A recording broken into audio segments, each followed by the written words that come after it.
શું તમે શરણાગતિ સ્વીકારી છે? હું એટલે કહું છું કે જે ખુલીને ખેડૂતો માટે તમે બોલી શકતા હતા ને, એ હવે ખેડૂતોના હકમાં તમે ખુલીને નહીં બોલી શકો એ નક્કી છે. કારણ કે જો તમે કોંગ્રેસમાં ગયા નથી, તમે ભાજપમાં ગયા છો.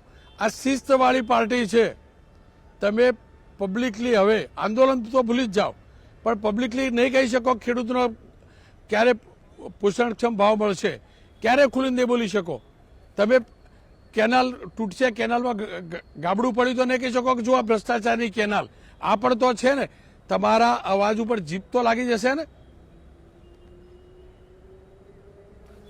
રોનકભાઈ, આપે જે વાત કરી તો હું મારું સ્પષ્ટ માનવું છે કે જ્યારે પણ ખેડૂત હિતની વાત આવતી હોય અને એક ખરેખર જાહેર જીવનમાં રહેનાર વ્યક્તિએ પ્રમાણિકતાથી અમુક બાબતો સહજ ભાવે સ્વીકારવી પડે.